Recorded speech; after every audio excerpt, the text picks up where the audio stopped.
आता आपण ज्या दर्पणकार जांभेकरांचा एक विस्तृत कार्यपरिचय ऐकला, त्यांच्या नावाने होणाऱ्या या व्याख्यानमालेत माझ्या माहेरच्या गावात आणि माझ्या परिचयातले, माझ्याबरोबर कॉलेजमध्ये असलेले अनेक वेगवेगळ्या क्षेत्रातले नामवंत माझ्या समोर आहेत याची मला जाणीव आहे. तरी सुद्धा कराडे ब्राह्मण संघाने मला इथे बोलवलं, त्याबद्दल मी आधीच त्यांचे आभार मानते. माधव वेर्लेकर, प्रभू देसाई मॅडम, श्रीकृष्ण जोशी सर आणि आपणा सर्वांचे आभार सुरुवातीलाच मानते आणि मग माझ्या विषयाच्या प्रतिपादनाला थोडीशी सुरुवात करते. बदलती जीवनशैली आणि हिंदू कुटुंबासमोरील आव्हाने हा खरं म्हणजे आपल्या सगळ्यांच्या मनातला, सगळ्यांच्या चिंतेचा किंवा कधी कधी आपल्या काळजी वाटून आता आपण काय करायचं असं वाटण्याचा हा आपल्या मनाच्या जवळचा विषय आहे. कारण आपण ते रोज अनुभवतो आहोत. ते बदल कसे होत गेले, म्हणजे आता साधारणतः माझ्या वयाची जी मंडळी इथे आहेत त्यांना 20 वर्षाचा टप्पा, त्याच्या आधीचा 20 वर्षाचा टप्पा, असे सगळे टप्पे बदलांचे आठवत असतील. आणि साधारणतः आपलं कार्यालयीन जीवन जर 40 वर्षाचं आहे असं मानलं तर आपण सुरुवातीला जिथे नोकरीला लागलो ती कशी होती आणि आपण रिटायर झालो तेव्हा ते कसं झालेलं होतं, असे सामाजिक बदल सुद्धा आपल्या डोळ्यासमोर आहेत. फक्त माझं काम आहे की काही गोष्टी, काही मुद्दे सुसूत्रपणे आपल्या समोर मांडणं, उलगडणं आणि जर आवश्यक असेल तर त्यानंतर आपण त्याच्यावरती काही प्रश्नोत्तर, चर्चा, माझ्याकडून सुटलेले काही मुद्दे असतील तर त्याच्यात आपण भरही घालू शकतो. बदलती जीवनशैली ही म्हणजे जीवनशैली कायमच बदलत होती. जसं आता जांभेकरांचं उदाहरण दिलं, त्यांनी एका पोंभुर्ले गावातून ते मुंबईपर्यंत किंवा अत्यंत कमी अशा 34 वर्षाच्या काळामध्ये त्यांनी इतक्या काळाच्या पुढच्या विषयांवरती चिंतन केलं, मनन केलं, अभ्यास केला आणि ते सगळ्यांच्या पर्यंत पोहोचवण्याचं काम केलं. पण एक फरक आता असं झालेला आहे की काळ हे बदलण्याची जी गती आहे, जो बदलण्याचा काळ आहे, ह्याचा जो झपाटा आहे आणि जो ज्या झपाट्याने, ज्या झंझावाताने हे सगळं बदलत आहे, तो झंझावात सुद्धा आता आपल्याला पेलेनासा झालेला आहे. कारण ती गती स्वीकारण्याची इतकी आपली अजून तयारी होत नाही. कारण बदल तर रोजच होत असतात आणि आपल्याला बदल नसेल तर ते आवडणार पण नाही. म्हणजे काल कोबीची भाजी, आज कोबीची भाजी, उद्या पण कोबीची भाजी असं केलं किंवा कोणताही अगदी श्रीखंडपुरी सुद्धा रोज केली तरी आपल्याला चालणार नाही. आपल्याला बदल हवा असतो, त्याच्यामध्ये रुची, वैविध्य, आपल्या प्रतिभेला एक स्कोप असतो आणि त्याच्यातून आपली पण आपला एक विकास त्या बदलाच्या सगळ्या माध्यमातून होत असतो. त्यामुळे बदलाकडे आपण निगेटिव्ह किंवा नकारात्मक दृष्टीने नाही पाहिलं तरी सुद्धा आजचा जो वेग आहे तो वेग मात्र आपल्याला त्याची गती पेलणं, ती आपल्यात मुरवणं, ते स्वीकारणं हे मात्र आपल्याला नक्की कठीण जात आहे असं मला वाटतं. अनेक प्रकारचे बदल झाले. काही त्याच्यामध्ये काही कार्यकारण भाव असतो बदलांमध्ये. म्हणजे माणूस टोळी गाळत होता, मग त्याच्यानंतर त्यांनी झोपडी बांधायला सुरुवात केली. आधी कुठे झाडावरती, झाडाखाली, ढोली, दगडांच्या पट्टीत असा राहत होता. तिथपासून आज टोलेगंग टॉवर पर्यंत आपली प्रगती झाली किंवा एक बदल होत गेले. तर हे नैसर्गिक आपली जी सुरक्षिततेची गरज आहे, निवाऱ्याची गरज आहे, त्याच्यात झालेले कालक्रमानुसारचे बदल आहेत. असे बदल स्वीकारणं आपल्याला कठीण जात नाही, कारण ते आवश्यक असतात. त्याच्यामुळे आपल्या जीवनाची गती बदलते, वाढते, चांगली होते. त्यामुळे ते बदल आपण त्यातल्या कार्यकारण भावाच्या मुळे आपण स्वीकारतो, पचवतो आणि पुढे जातो. काही बदलचे काल सुसंगत असतात. म्हणजे मगाचाच पुन्हा संदर्भ देईल की स्त्री पुरुष समानता, म्हणजे 1834 किंवा त्याच्याही पूर्वी 200 वर्षापूर्वी स्त्री पुरुष समानता, विधवांचा विवाह असे काळाच्या पुढचे जे विषय होते ते विषय अनेक सुधारकांनी, समाज सुधारकांनी समोर आणले, त्याच्यावर चर्चा घडवून आणल्या. परवाच आपण सावित्रीबाई फुलेंचा जन्मदिवस साजरा केला. त्यांनी शिक्षणामध्ये काम केलं. महात्मा फुलेंनी विधवा विवाह आहे किंवा विधवांचे अपत्य आहेत असे अनेक विषयावरती सामाजिक काम केलं आणि त्यातून जे बदल घडले ते सकारात्मक होते, ते समाजाला पुढे घेऊन जाणारे होते. आणि हे जे काल सुसंगत झालेले बदल आहेत ते आपण अधिक जोमाने स्वीकारले, ते अंगीकारले, आपल्यामध्ये मुरवले, मांडवले आणि आपल्या त्या वर्तनात पण दिसायला लागले. काही बदल हे मूल्य विचार, मूल्य विवेकातून झाले. जसं भारतीय समाजामध्ये जातीयता होती आणि हळूहळू जातीयतेचे काच कमी व्हायला लागले. म्हणजे एक काळ असा होता की या विहिरीला अमुक लोकांनी हात लावायचं नाही, इथे पाणी भरायचं नाही वगैरे, तिथपासून आता बऱ्याच प्रकारची समरसतेची सरमिसळ आपल्या आजूबाजूला झाली आहे, आपल्या सामाजिक जीवनात झाली आणि आपल्या वैयक्तिक जीवनात सुद्धा झालेली आहे. म्हणजे एक काळ असा असायचा की घरात काम करायला आलेल्या मंडळींचे सुद्धा चहाचे कप वेगळे असायचे. आता तो काळ बदलला, कारण तो बदल जो आहे तो काळाशी सुसंगत ठेवत आपण त्यांच्या माणूसपणाचा सगळ्यांच्या एक जो गाभा आहे त्या गाभ्याला जपत त्या गाभ्याच्या मूल्याला वृद्धिंगत करत तो आपण सगळा बदल आहे तो अंगीकारलेला आहे. त्यामुळे असे बदल आपण स्वीकारतो. पण आज जेव्हा आपण बदलती जीवनशैली आणि हिंदू कुटुंबासमोरील आव्हाने अशा विषयाचा विचार करतो, तेव्हा ह्या अशा प्रकारे एक ऑर्गॅनिक पद्धतीने होणाऱ्या बदलांच्या पेक्षा जे बदल होत आहेत त्या बदलांच्या बद्दल आपण सगळेजण काळजी करतो आहोत, किंवा आपल्या आजूबाजूच्या जगात जे घडतं आहे, जे आपल्या केवळ आजूबाजूच्या जगात नाही, आज आपल्या घरात, आपल्या दिवाणखान्यात, आपल्या स्वयंपाकघरात, आपल्या बेडरूम पर्यंत जे विषय येऊन पोहोचलेले आहेत त्याच्याबद्दलची काही चर्चा आपण या सगळ्याच्यामध्ये करणार आहोत. कारण हे जे बदल आहेत हे बदल काही वेळेला कृत्रिमपणे घडवलेले, काही एक अजेंडा घेऊन राबवलेले, काही त्याच्यात एक विशेष हेतू असलेले अशा प्रकारचे आहेत आणि त्यामुळे ते समाजाच्या हिताचे, कुटुंबाच्या हिताचे, व्यक्तीच्या हिताचे असे ते बदल राहिलेले नाही. आज वोकिझम हा शब्द सगळ्यांनी आपण ऐकलेला असेल आणि माझं जरूर आपल्याला आव्हान आहे की हा वोकिझम हा प्रकार काय आहे याच्याबद्दल तुम्ही अधिकाधिक जरूर माहिती, आता आंतरजालामुळे, इंटरनेटमुळे सगळी माहिती आपल्या एक टिपवर आपल्याकडे येते. पण फक्त ती माहिती पाहत असताना सुद्धा ती माहिती सत्य आहे की नाही ह्याच्याकडे पण आपल्याला लक्ष दिलं पाहिजे.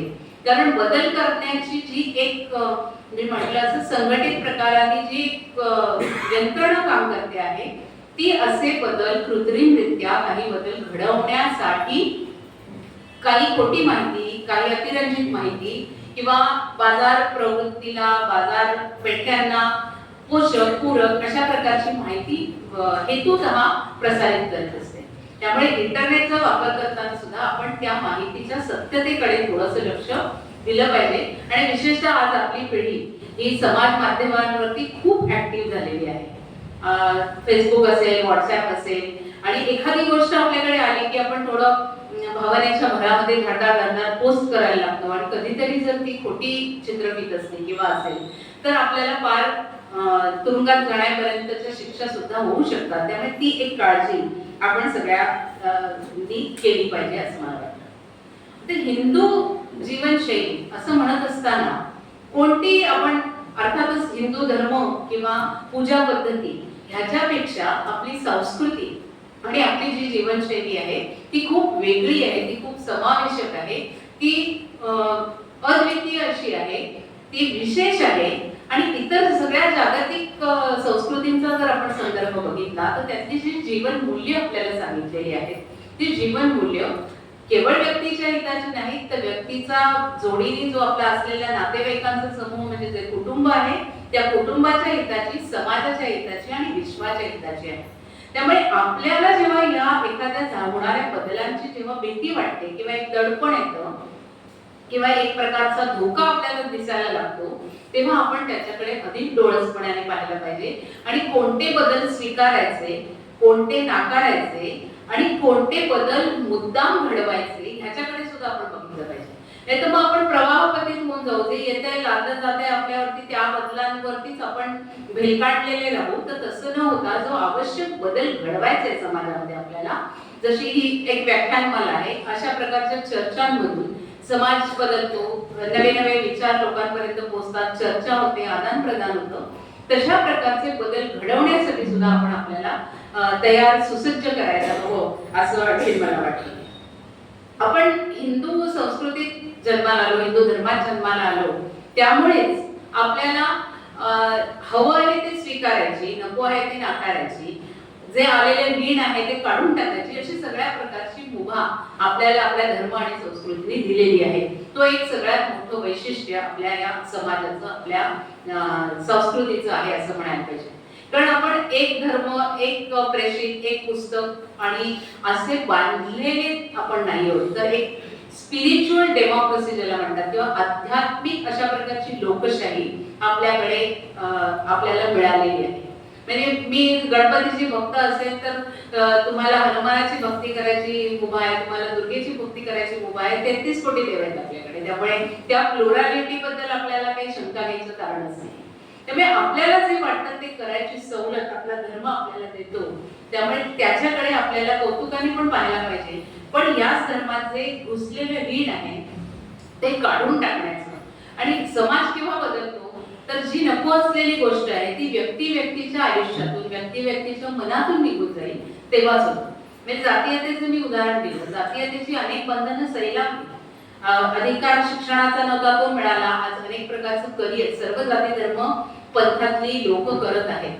पण अगदी एक प्रश्न जर खरवडून आपल्या मनाला विचारला, आपल्या बुद्धीला विचारला की आपल्या मनातून पूर्णपणे जातीयतेचा लोप झाला आहे का, अगदी खरं उत्तर जाहीर देऊ नका पण आपल्या मनाशी द्या.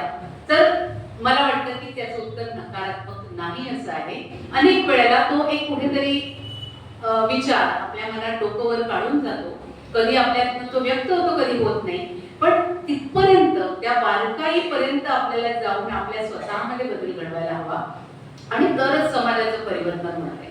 कारण नाही तर अनेक समाज सुधारकांनी अनेक गोष्टी 19व्या शतकात 20व्या शतकात सांगितल्या म्हणून आज समाज सुधारला असं होत नाही. काही प्रमाणात समाज सुधारला पण काही प्रमाणात त्याची अधोगती पण झालेली दिसते. त्यामुळे बदल ही सतत होणारी प्रक्रिया आहे आणि त्या बदलाकडे आपल्याला अत्यंत बारकाईने अत्यंत विचक्षणतेने असं लक्ष देण्याची एक गरज आहे.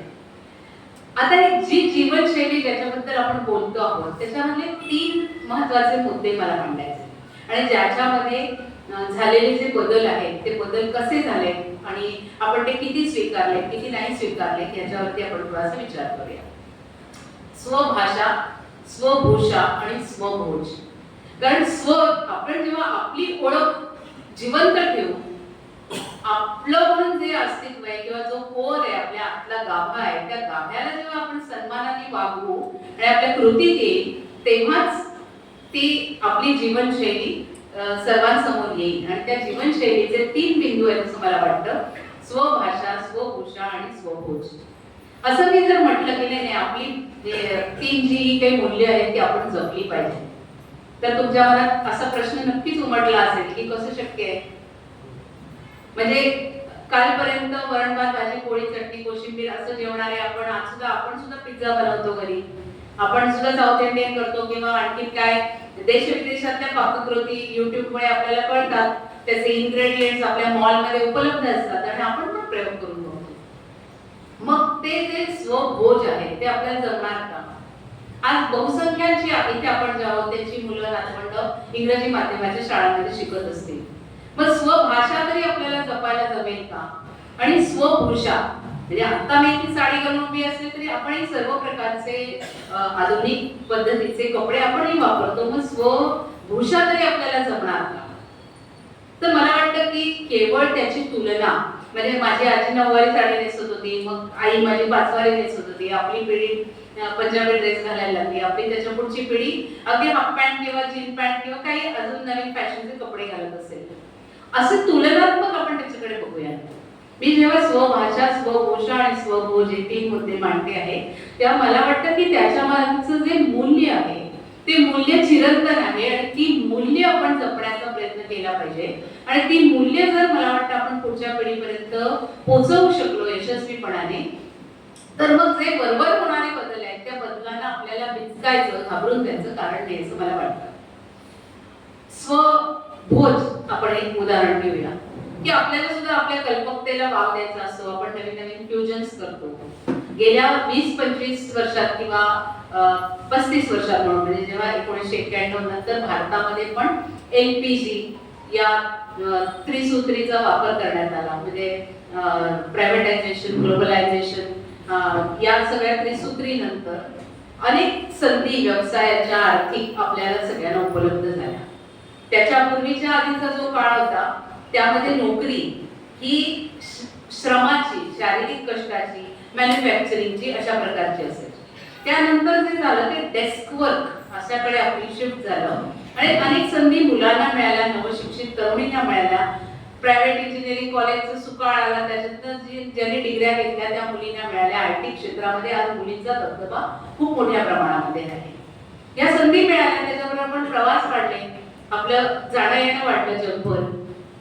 म्हणजे परदेशात मुलं जात नव्हती का? आज आपल्या सारख्या घरांमधली अनेकांची पुढची पिढी परदेशात आहे.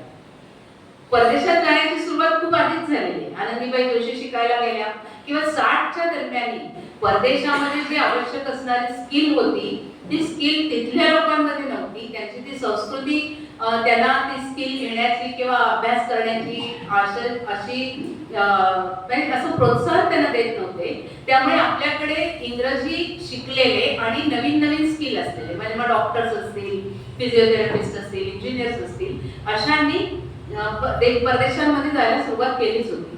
पण म्हणून आपले आई वडील, त्यांचे आई वडील परदेशात गेले, त्यांची भावंड परदेशात गेली असं होतं. आज आपली मुलं परदेशात आहेत, त्यांच्याकडे काही त्यांच्या अडचणी असल्या, बाळ जन्माला येणार असलं की आपल्यालाही आवडतं, आपणही जातो, आपल्याकडेही आर्थिक सुबत्ता आहे आणि दळणवळणाच्या वेगवेगळ्या संधी आपल्याला उपलब्ध आहेत. त्यामुळे आपलं जाणं येणं हे असं वाढलेलं आहे.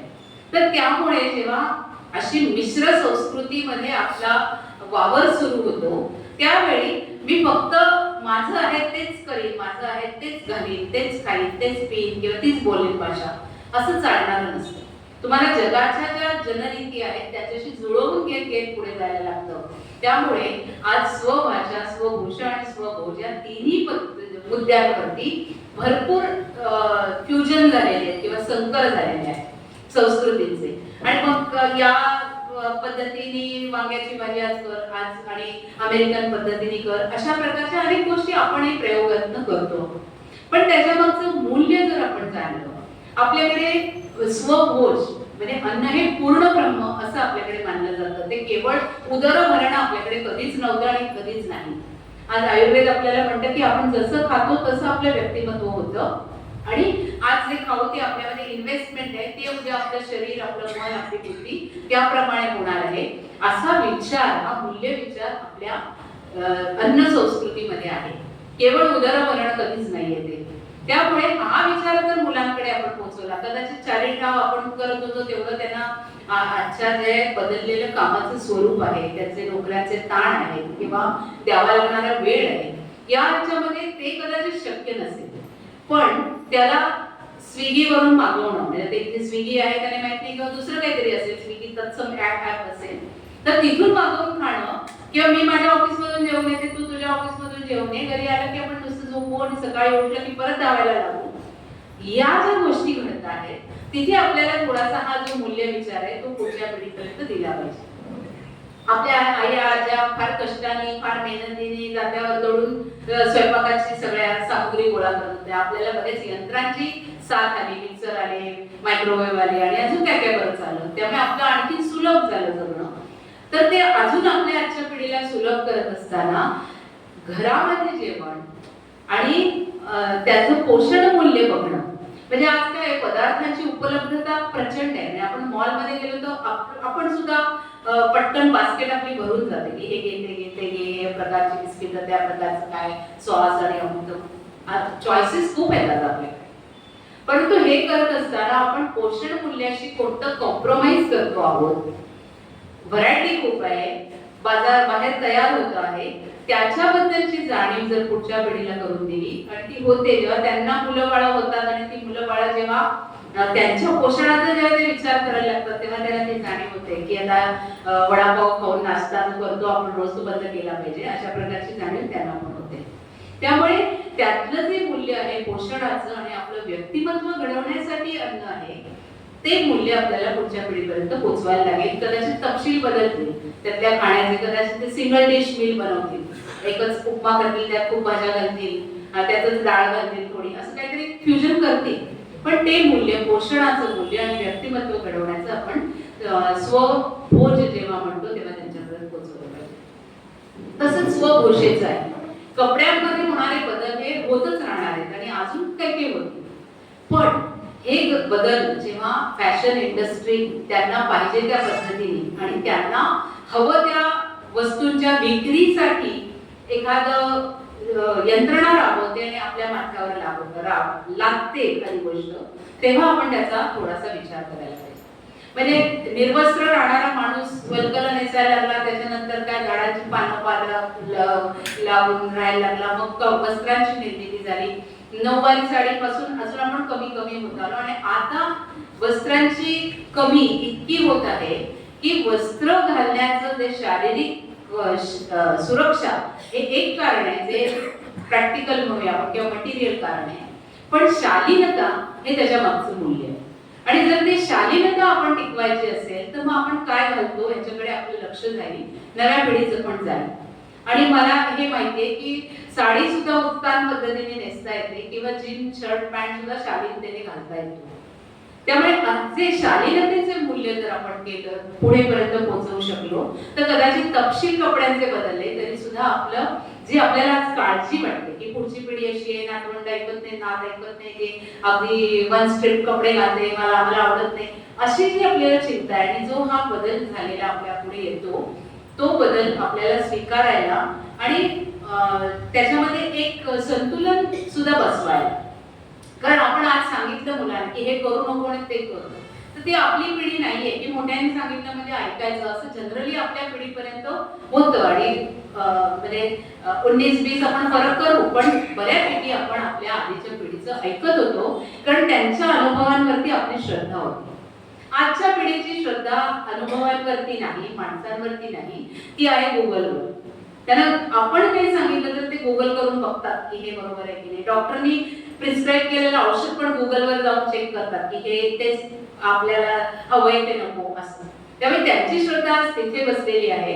तर ती श्रद्धा जर आपल्याला ठिकठिकाणी म्हणजे जाग्यावर आणायची असेल तर आपले अनुभव आणि आपण सांगतो म्हणून ते ऐकणार नाहीये, तर त्यांना त्यांच्या पद्धतीने त्यांना समजेल अशा पद्धतीने हे आपल्याला सांगायला पाहिजे.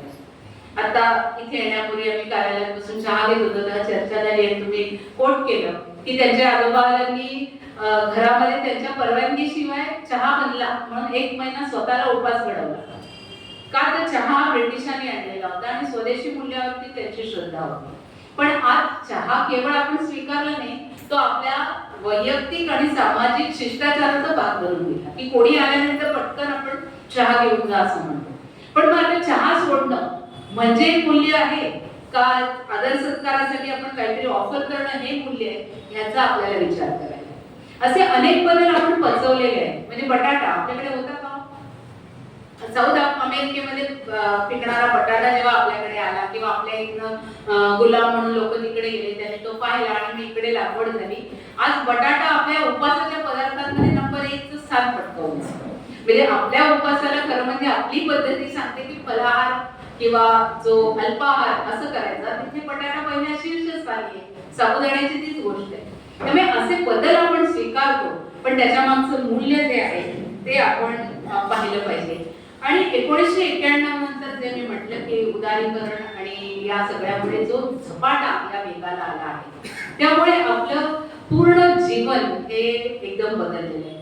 खूप नाट्यमय पद्धतीने आपल्या जीवनावरती आक्रमणं झाली आहेत. काही आपण पचवली, काही स्वीकारली, काही ती इंटरनलाइज करून त्याला एनकल्चर केलं. म्हणजे एखादं मूल्य किंवा एखादी गोष्ट परदेशी होती, पण ती आपल्या संस्कृतीशी मिळती जुळती करून आपण ती वापरायला सुरुवात केली, असं आपण केलेलं आहे.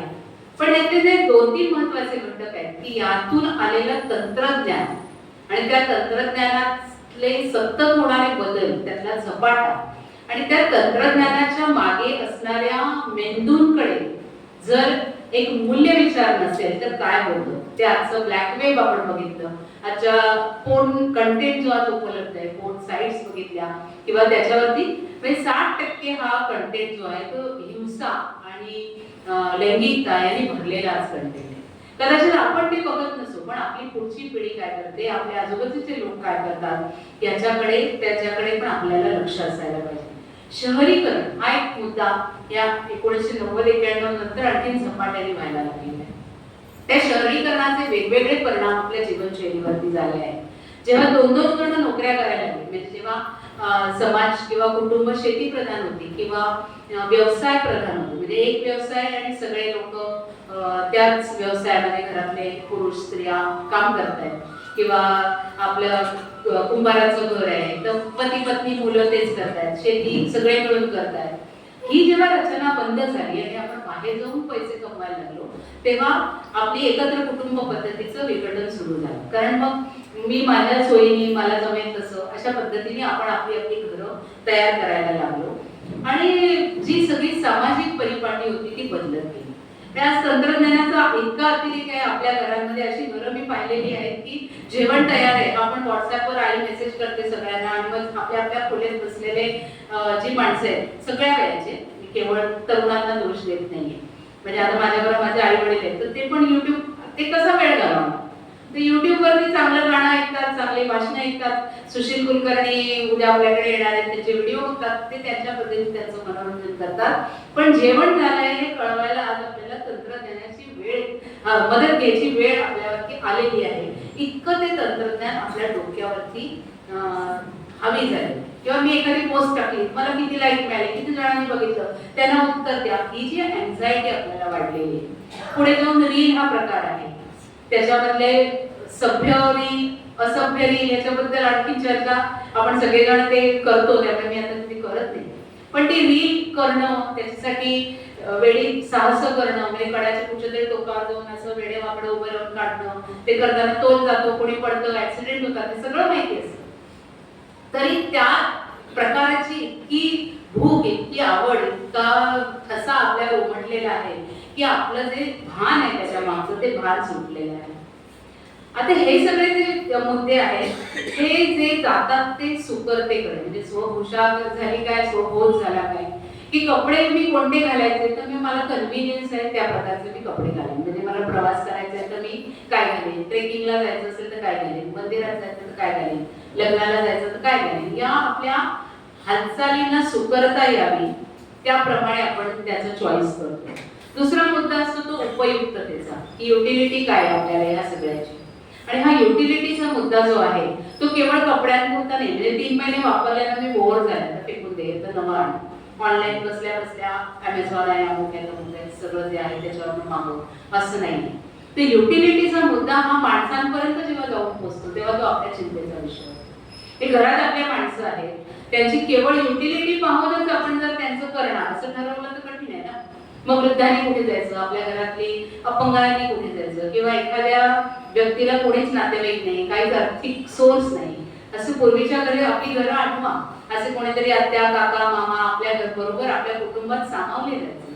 तर ती उपयुक्तता वाद जेव्हा आपल्या डोक्यामध्ये आला त्यावेळेला आपल्याकडनं ह्या बदलांमध्ये जी आहे ती अनेक प्रकारची गोष्ट तयार झाली.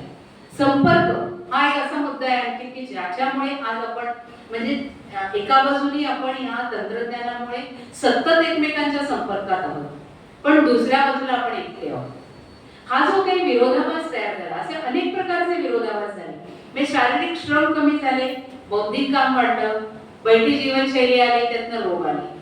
म्हणजे हे आपण स्वीकारलं किंवा हे टाळलं किंवा हे बदललं तर त्याच्याबरोबर पॅकेज मध्ये आपल्याकडे ह्या गोष्टी आहेत.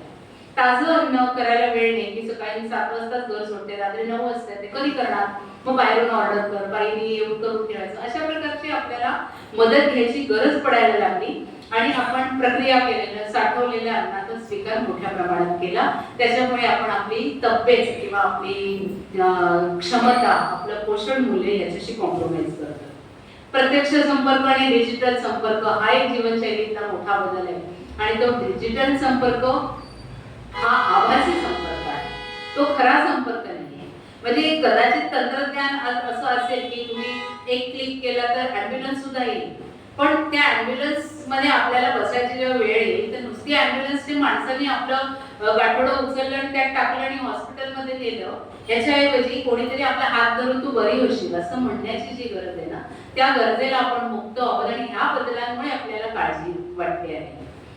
कष्ट कमी झाले पण पैसा भरपूर आहे, आणि आज पैशाचं जे प्राबल्य वाढलेलं आहे किंवा आपल्याला पैशामध्ये आपलं यश, आपली सुबत्ता हे सगळं मोजायची जी सवय लागलेली आहे आणि ती पुढच्या पिढीला आपल्यापेक्षा जास्त पटकन समजली. म्हणजे आपले आई वडील XY या ठिकाणी नोकरी करतात, हा मग त्यांनी मला IITच्या तयारीला कोट्याला पाठवलंच पाहिजे, किंवा मला याच शाळेत घातलं पाहिजे, याच इंटरनॅशनल स्कूलमध्ये घातलं पाहिजे, एसी शाळा असली पाहिजे किंवा स्कूल बस मध्ये एसी असायला पाहिजे, हा जो एक सेन्स ऑफ एन्टायटलमेंट आहे तो आज आपल्या घरामध्ये, मुलांमध्ये, पिढ्यांमध्ये आलेला आपल्याला दिसतो आणि ती आपल्याला काळजी वाटते. म्हणजे की अरे हो ना, मी कमवलं ते आमचं तुमच्याचसाठी आहे नंतर, पण तुम्ही असं त्याचा दावा करू नका की हे माझा हक्क आहे.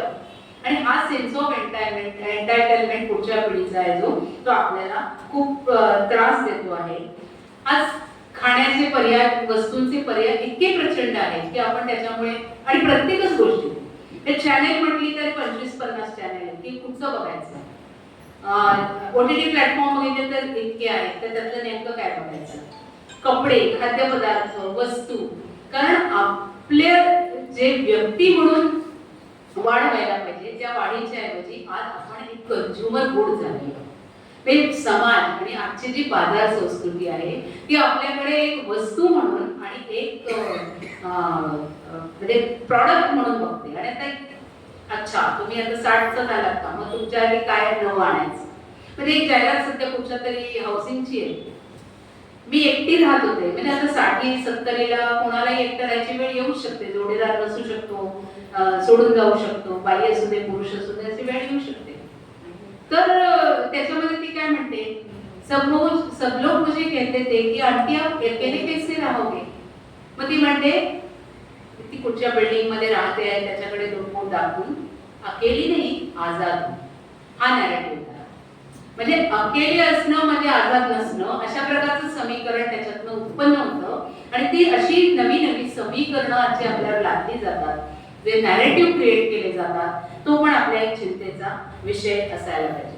कारण आपण आता एका सांस्कृतिक बहुलतावादी अशा जगात राहतो, म्हणजे कल्चरल प्लुरालिझम ज्याला म्हणतात, की अनेक संस्कृतींची आपली ओळख होते, आपलं जाणं येणं होतं, संकर होतो, आपले शेजारी विविध संस्कृतींचे असतात. आणि भारतामध्ये या प्लुरालिझमला कधीच कमतरता नव्हती. म्हणजे आपल्याकडे राहणं, खानपान, भोजन या सगळ्यामध्ये इतकी विविधता आहे. कारण लेह लडाख मधली व्यक्ती केरळ सारखं भात नाही खाऊ शकणार, किंवा महाराष्ट्रात आपण पोळी खातो तशी आणखी पुढे नाही खाऊ शकणार. त्यामुळे ही बहुलता आपल्याकडे होतीच.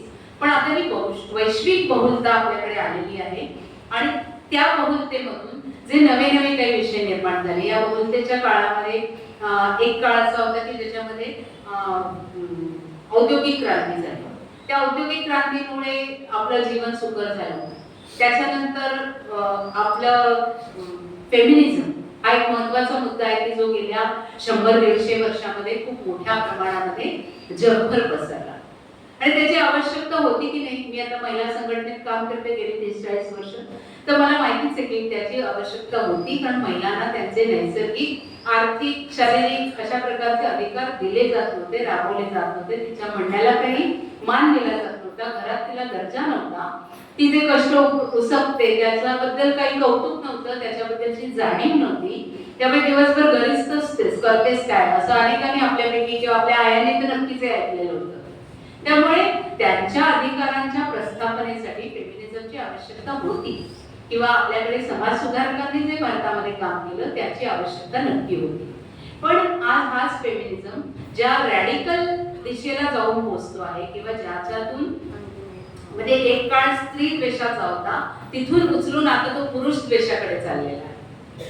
आज साऊथ कोरियामध्ये 4 गोष्टी, म्हणजे तिथली जी रॅडिकल फेमिनिस्ट मुवमेंट आहे ती म्हणते की पुरुषांबरोबर डेटिंग म्हणजे मैत्री करणार नाही, त्याच्याबरोबर सेक्स करणार नाही किंवा राहणार नाही, लग्न करणार नाही, आणि आम्हाला मूल नको.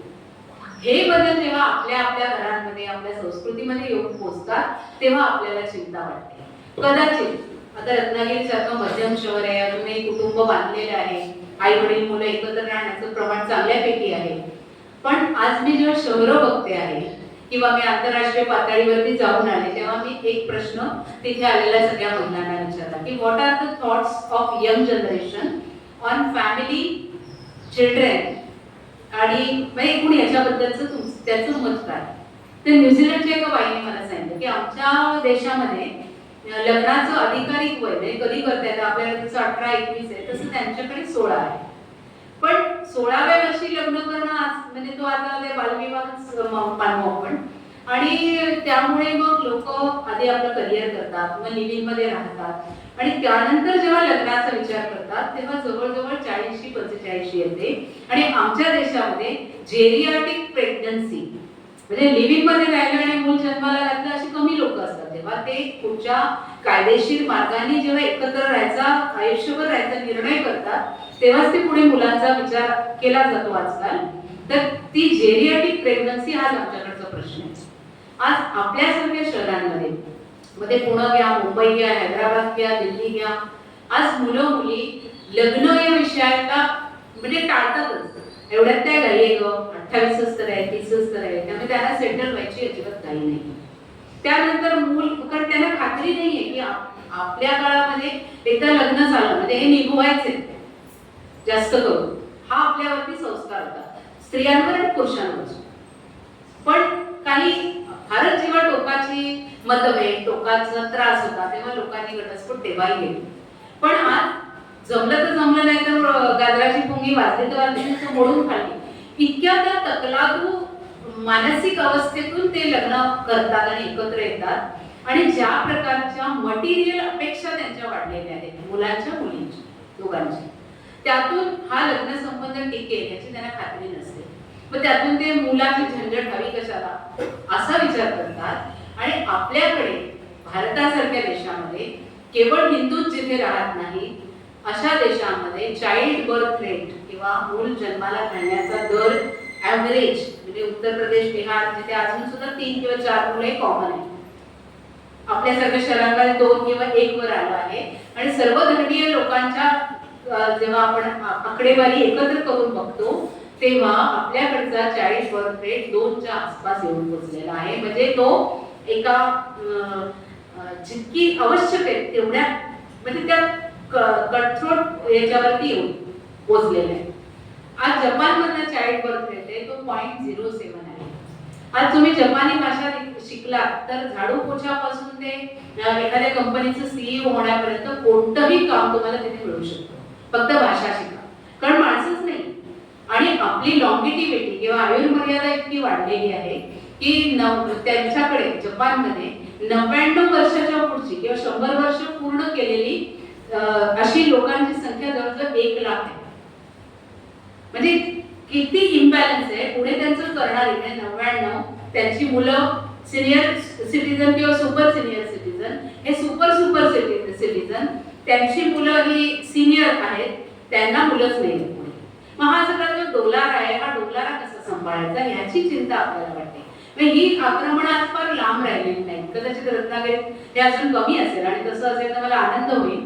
पण आज समाज ज्या झपाट्याने बदलतो, ज्या प्रकारच्या मालिका दाखवल्या जातात, ज्या प्रकारची वक्तव्य, आजच मी एकांशी बोलत होते त्याच्यात त्यांनी मला हेच सांगितलं की कोणीतरी XYZ आचार्य सांगतात की मुलं हवीत कशाला तुम्हाला जन्माला घालायला, तुम्हाला कशाला त्रास हवा. ज्या फेमिनिझमचा मी उल्लेख केला त्या फेमिनिझमनी 3 ट्रिपल बर्डन महिलांवरती आहे असं म्हटलं. त्यातलं पहिलं बर्डन की मूल जन्माला घालणं आणि ते वाढवणं, त्याचं संगोपन. दुसरं कुटुंब चालवणं म्हणजे वयस्करांची काळजी घेणं, हे त्यांच्यावरचं बर्डन आहे. आणि तिसरं बर्डन हे सामाजिक बर्डन आहे, कल्चरल बर्डन आहे.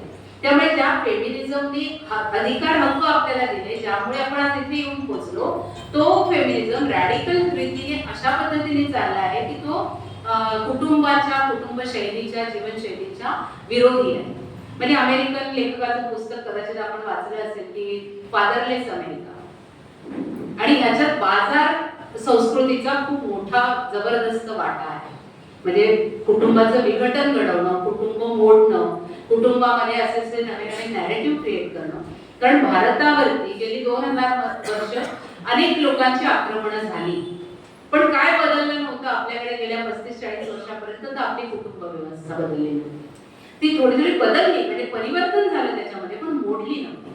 तर ती मोडल्याशिवाय आपले धार्मिक जी आपली आस्था आहे, आपली जी धार्मिक मूल्य आहेत, म्हणजे आपण जेवल्यानंतर अतिथीला जेवायला घालतो, आपण पशुपक्ष्यांना जेवायला ठेवतो, कावळ्याचा घास काढतो, गायचं पान काढतो, ही जी आपली काही मूल्य आहेत वसुदैव कुटुंबकमपर्यंतची, ती मूल्य जोपर्यंत ब्रेक होत नाही तोपर्यंत भारतीय समाज हा ब्रेक होणार नाही. त्यामुळे कुटुंब व्यवस्थेवरती आघात करण्यासाठी ती तोडण्यासाठी मोडण्यासाठी नेटफ्लिक्स घ्या आणि काय प्राईम घ्या आणि काय समथिंग, म्हणजे एखाद्या कंपनीला नाव घेऊन बदनाम करण्याचा विषय नाही, पण त्याच्यातून जो कंटेंट आपल्याकडे येतो, ज्या प्रकारच्या कल्पनांचं स्क्रिप्टिंग केलं जातं किंवा ज्या कल्पना आपल्या मनात रोपण केल्या जातात, आपल्या मनात घुसवल्या जातात, बसवल्या जातात, त्याच्याकडे आपण लक्ष द्यायला पाहिजे, तरच आपली कुटुंब व्यवस्था ठीक आहे. कदाचित आपली मुलं परदेशी असतील, आपण 1 किंवा 2च जण अर्थी घरात असू, पण आपले शेजारी आपल्या कुटुंबाचे भाग होऊ शकतील का? आपली मित्रमंडळी आपल्या त्याचा भाग होऊ शकतील का?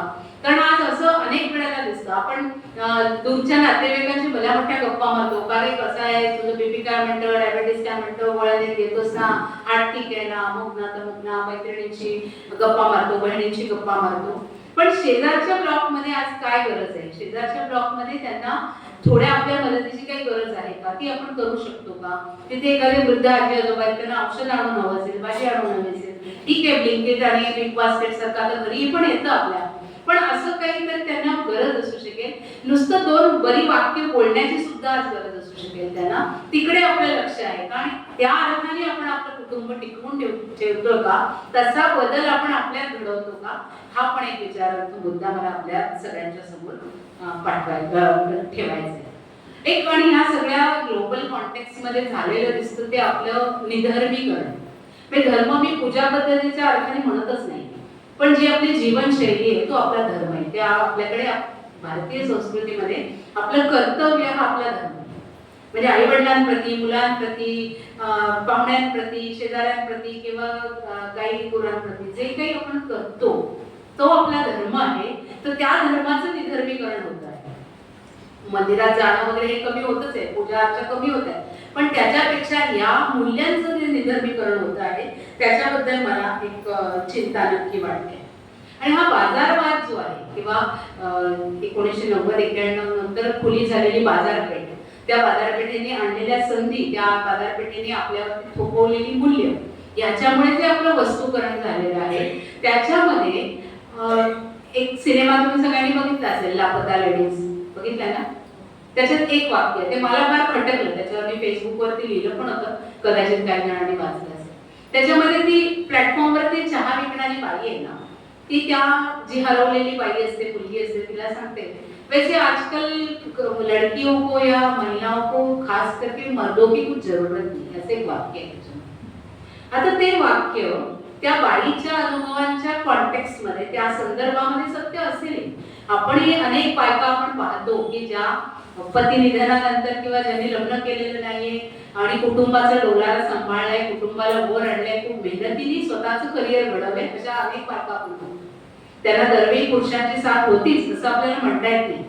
पण जेव्हा असं एखाद्या वाक्याचं जनरलायझेशन होतं, सार्वत्रिकीकरण होतं आणि ते आपल्याला खरं वाटायला लागतं की हा खरंच आहे, मी गॅसचं सिलेंडर बदलते, मी किक मारते, मी इकडे जाऊन हे आणते, मी आई वडिलांना हॉस्पिटलमध्ये ऍडमिट करते, आणखी मी परदेश प्रवास करते, मी इथून काही, म्हणजे जी काही कामं पुरुष करतात, करू शकतात ती मी पण करते. त्यामुळे मग आपल्याला ते खरं वाटायला लागतं की हा खरंच आहे की वैसे कुछ मर्दों की जरूरत नाहीये.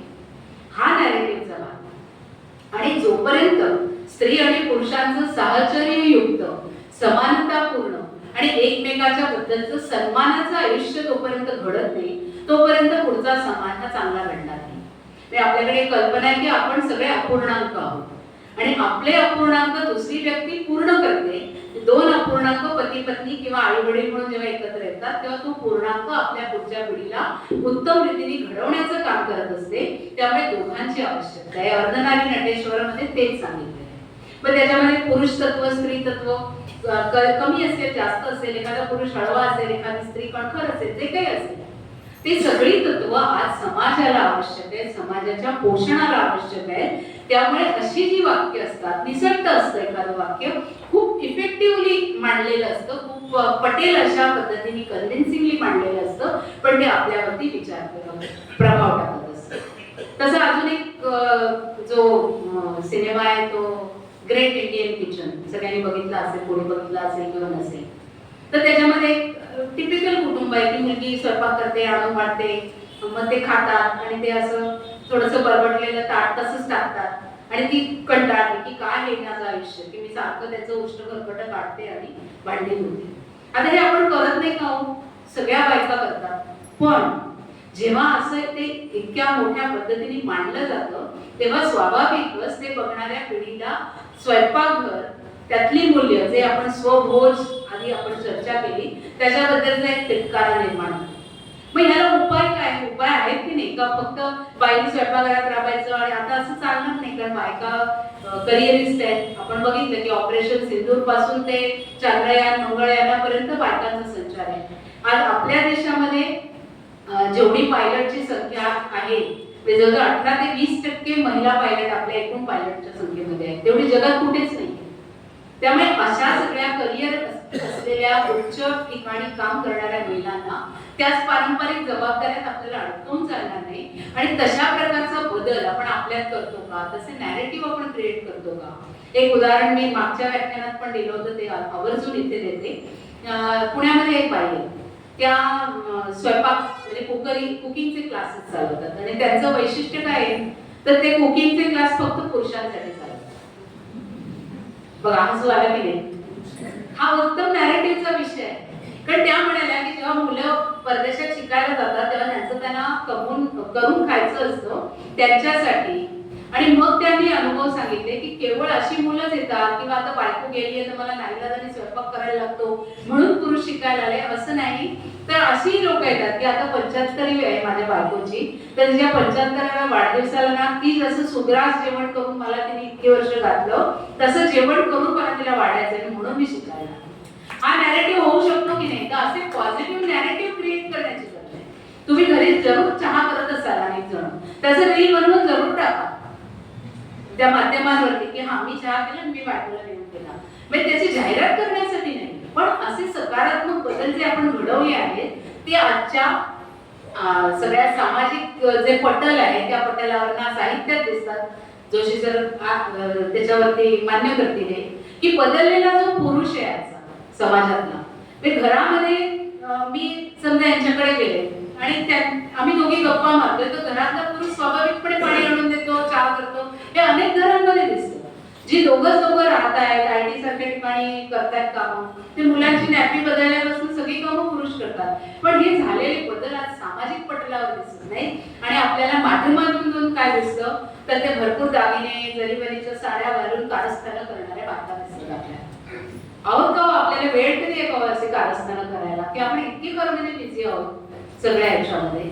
तर हे नाकारण्याचा बदल सुद्धा आपल्याला घडवायला लागेल आणि सकारात्मक बदल समाजापुढे आणण्यासाठी आपल्याला करायला लागेल. आणि हे जे तंत्रज्ञानाचा मी मुद्दा मांडला त्याने सगळ्या भौगोलिक भिंतीच पुसून टाकलेल्या आहेत.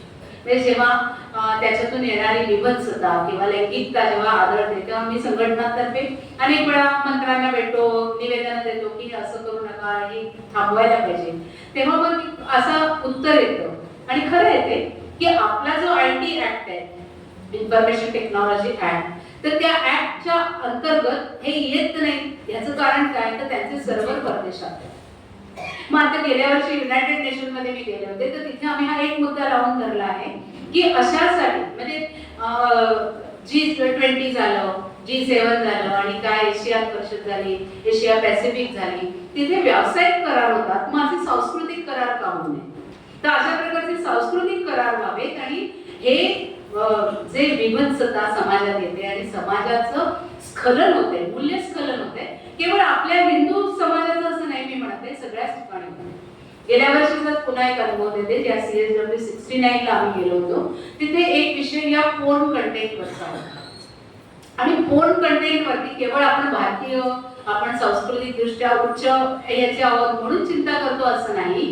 ज्या समाजांमध्ये शारीरिक संबंध खुले आहेत, दुर्दैवाने आज ते आपल्या समाजातील भरपूर खुले झालेले आहेत, तर असे समाजातल्या लोकांना सुद्धा त्या पोर्न कंटेंट वरती चिंता होती. ह्याचं कारण असं होतं की पोर्न कंटेंट म्हणजे अश्लीलता केवळ नग्नता म्हणून समोर येत नाही, ती त्याच्याबरोबर हिंसा घेऊन येते आणि त्याचा परिणाम स्त्री पुरुष संबंधांवरती होतो. आजच्या मुला मुलींच्या बेडरूम मध्ये मारामाऱ्यांपर्यंतची वेळ येते, कारण आमच्याकडे आम्ही काउन्सिलिंग सेंटरला येणाऱ्या केसेस बघतो आणि मुली पण काही कमी नाहीत. मुलांनी मारलं तर त्या पण 2 झपडा देतात, अशी आजची स्थिती आहे. तर ही हिंसा त्याचं सार्वत्रिकीकरण या सगळ्या माध्यमातून होतं. तर या पटलाबद्दल आपण थोडंसं जागरूक झालं पाहिजे. जेव्हा स्थलांतरण आपण करतो, व्यक्ती व्यक्तिगत आयुष्य आपण बदलतो, तसं व्यक्ती केंद्रितता म्हणजे व्यक्तिगतता हा एक विषय झाला, पण व्यक्ती केंद्रितता हा एक दुसरा महत्वाचा मुद्दा आहे की ज्याच्यामुळे आपल्या सगळ्या जीवनशैलीवरती खूप मोठा परिणाम झालेला आहे असं आपल्याला दिसतं. कारण मी माझं आणि म्हणजे आम्ही मुलींचंही पाहतो की मी कमवते ते माझं, कारण मीच कमवते आणि नवऱ्याच्या कमाईत माझा अधिकार आहे म्हणून त्याचं पण अर्ध माझं. ही अशा प्रकारची व्यक्ती केंद्रितता किंवा नातेसंबंध नको असणं, पुढे जाऊन मूल नको असणं किंवा पुढे जाऊन लग्नच नको असणं, ह्या सगळ्या ज्या गोष्टी आहेत ह्या व्यक्ती केंद्रित. समाज म्हणून आज आपल्या काय आवश्यकता आहे, मानवता म्हणून ही मानवी सांस्कृतिक वारसा म्हणजे आपली आता 10 लाख 15 लाख किंवा त्याहीपेक्षा अधिक हजारो वर्षांची जी परंपरा आहे ती टिकली, याचं कारण आपण बदल स्वीकारत गेलो. पहिलं कारण हे आहे जे मला आधी सांगायचं होतं ते राहून गेलं.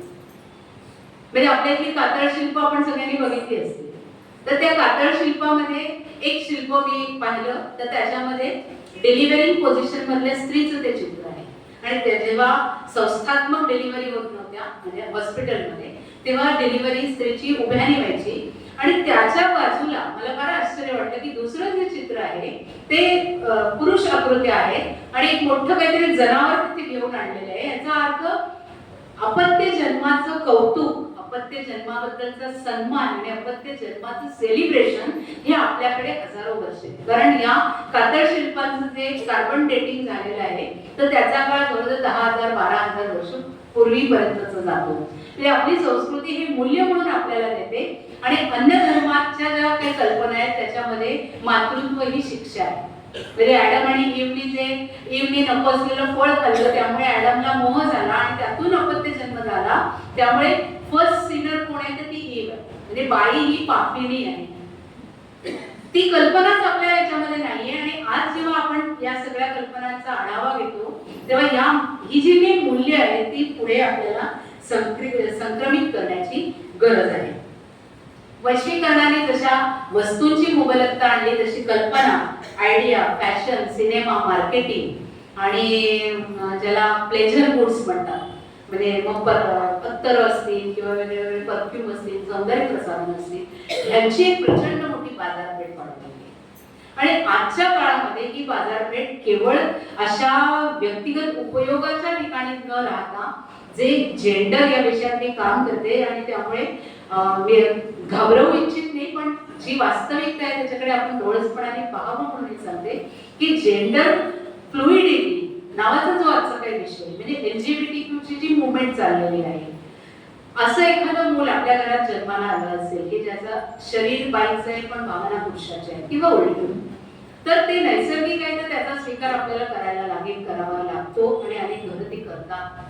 पण मनामध्ये बुद्धीमध्ये भेद करून एक कन्फ्युजन क्रिएट करून या प्रकाराने जे घडतं आहे आज, म्हणजे एखादा 3री 4थीतला मुलगा त्याला काहीतरी झालं, कोणीतरी बाईने काही बोललं किंवा आईची आठवण आली म्हणून रडतो, मग त्याला म्हणायचं की अरे म्हणजे तू मुलगी आहेस, मग तू थोडे दिवस मुलींच्या टॉयलेटमध्ये जाऊन बघ किंवा मुलींबरोबर राहून बघ. हा जो बुद्धिभ्रम करण्याचा नॅरेटिव्हचा जे विषय आहे त्यातून सेक्स चेंजच्या थेरपी पर्यंत फार्मा इंडस्ट्रीला समाजाला घेऊन जायचं आहे, ही जी चाल आहे त्याच्या मागची, या आक्रमणांकडे आपण डोळसपणाने पाहिलं पाहिजे. कारण असे अनेक विषय म्हणजे फॅशन इंडस्ट्री म्हणजे एक संशोधन काहीतरी करतात, ते कुठे करतात माहितीये, जसं TRP आम्हाला या अमुक कार्यक्रमाला मिळतो, हा कसा मिळतो हे मला अजूनपर्यंत कळले नाही. कारण इथे असलेल्या कुणालाही विचारलेलं नसेल की तुम्हाला हा कार्यक्रम आवडतो का, असं जर कोणाला कधी विचारलं असेल तर त्याने मला सांगलं अजूनपर्यंत कोणी असं भेटलेलं नाही. पण ते TRP नावाचं एक काही करून आपल्यावर थोपवलं जातं की हे अशा प्रकारचे कार्यक्रम तुम्ही पाहा. त्याच प्रकारे जेंडर या विषयात कन्फ्युजन करून फार्मा इंडस्ट्री खूप मोठ्या प्रमाणामध्ये इन्व्हेस्टमेंट करत आहे. नेटफ्लिक्स किंवा या ज्या OTT प्लॅटफॉर्म आहेत ते आपण भरतो त्या 300 रुपयाच्या सबस्क्रिप्शनवर चालत नाही. ते असे ते कोणी त्यांचे पोशिंदे आहेत आणि त्या पोशिंद्यांची भाषा ते आपल्या ह्याच्यातनं बोलतात, मग त्या कलात्मकतेने ती मांडतात.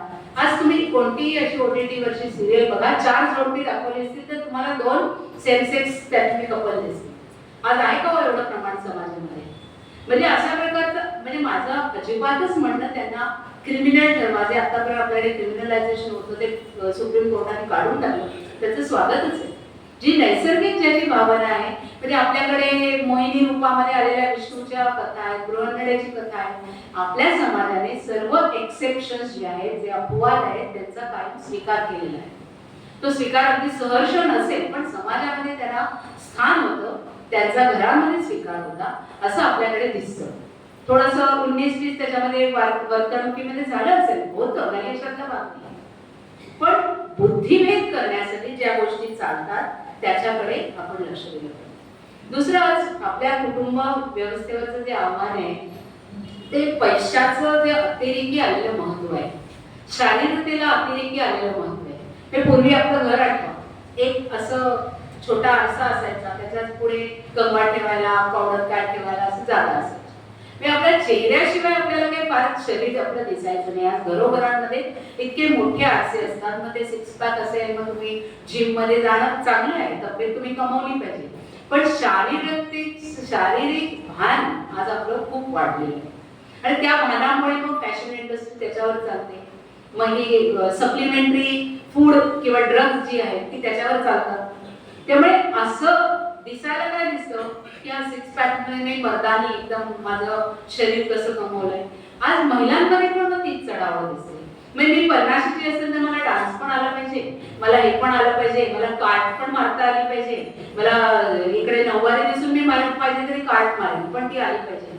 अशा प्रकारचे जे शारीरिकतेचं भान आहे तो सुद्धा एक मोठ्या प्रकारचा आव्हानाचा विषय आहे. आणि पैशाचं महत्व, आपल्याकडे पैशाला महत्व नव्हतं का, होतं, कायमच होतं. पण जोडोनिया धन उत्तम व्यवहारे उदास विचारे वेच करी, ते आज आपण विसरलो. आज इतका आपण संग्रह करतो आहोत. म्हणजे माझे वडील एकटे कमवते, ते आम्ही 4 भावंड होतो. आज माझी नात आहे, तर अशी जवळजवळ स्थिती आहे की ती एकटी आणि आम्ही 4 जण कमवतो. त्यामुळे पैशाचं अतिरेकी महत्व, अतिरेकी आपण जे संग्रह करतो आहोत, समाजात आज खूप अशा प्रकारची गरज आहे. त्या गरजेकडे आपण लक्ष देऊन आपल्या पैशाचा पण विनियोग केला पाहिजे.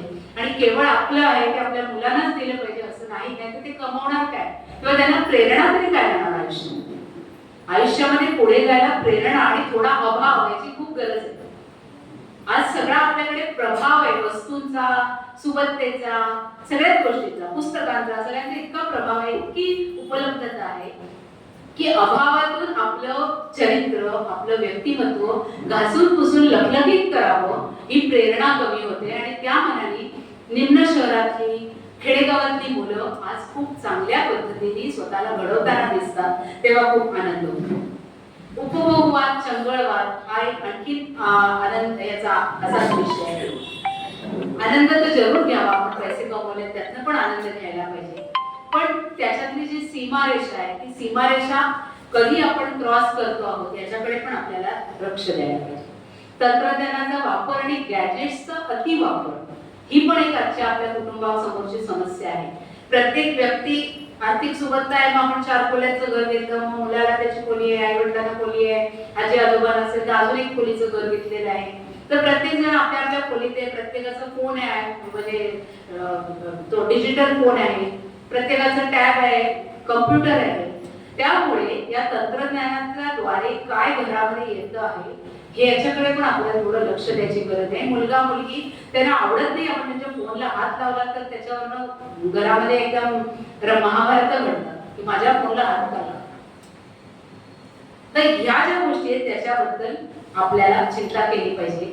आणि ह्या सगळ्याचा जो परिणामातून उसवलेले नातेसंबंध आहेत, ती जी वीड आपली उसवलेली आहे, सामाजिक संबंधांची वीड उसवलेली आहे, नवे ताण तयार झालेले आहेत, लग्नाचं वय वाढलेलं आहे, पटतं का नाही.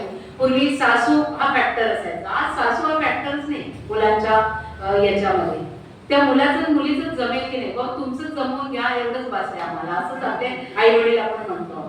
किंवा मुलाने मुलीशी लग्न करावं, मुलीने मुलाशी लग्न करावं एवढीच आमची अपेक्षा आहे, बाकी काही अपेक्षा नाही. कारण समाज इतक्या झपाट्याने आज इतका बदलतो आहे आणि ती आक्रमणं आपल्या दारावरती धडका देत आहेत. त्यामुळे मी हे प्रश्न आपल्यासमोर मांडले आहेत. मानसिक आरोग्याचे प्रश्न अनेक प्रकारचे झालेले आहेत. म्हणजे पूर्वी कुचंबणा नव्हती का हो घरांमधून, होती, कडे कुटुंब प्रमुख, त्याच्या आज्ञेत सगळं घर, मग काहीतरी कुचंबणा असायची, नाही असत का बांधून. पण आजची कुचंबणा, जसं मी म्हटलं की संपर्क जगभर पण मनाने येते.